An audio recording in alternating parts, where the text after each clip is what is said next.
আপনার প্রত্যেকটি স্কুলে যেই পরিমাণ শিক্ষকের দরকার সেই শিক্ষক আছে?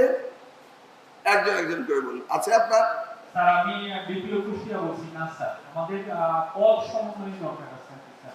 আমার জেলায় শূন্য পদ আছে স্যার 805টি সরকারি প্রাথমিক বিদ্যালয়, তার মধ্যে শূন্য আছে 349টি। আপনি একটি স্কুলে গিয়ে যখন আপনার 5 জন শিক্ষক থাকার কথা, সেই স্কুলে কয়জন শিক্ষক পান? স্যার পদ কিছু শূন্য আছে, আর কর্মরত যারা তারা উপস্থিত থাকে। এখন তো আমরা স্যার হোয়াটসঅ্যাপে যে ভিজিটটা নিচ্ছি জাস্ট 1 ঘন্টার মধ্যে, সেখানে আমাদের অনুমোদিত অনুপস্থিতি নাই স্যার।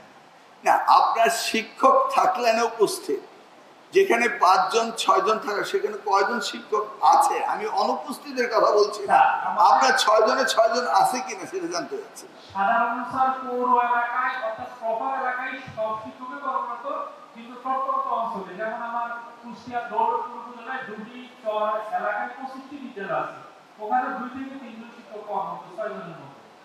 বাকিরা কোথায় গেল? এবার শুনেন, বাকিরা কোথায় গেল? রাজনৈতিক প্রভাব খাটিয়ে সব শহরে চলে আসছে।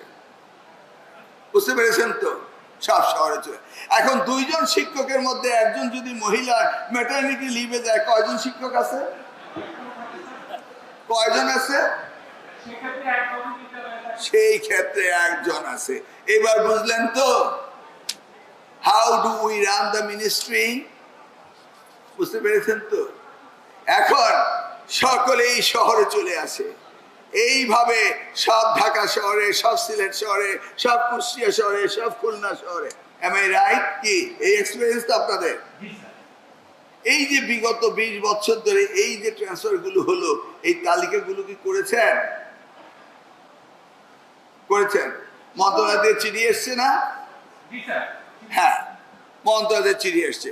যারা এইভাবে বিগত 20 বছর ধরে ওই ফাঁকি দিয়ে স্কুলের মানে গ্রামের স্কুল থেকে ফাঁকি দিয়ে শহরে এসছেন, তাদের সকলকে গ্রামে আবার যেতে হবে। আপনি কি আমার সাথে আছেন?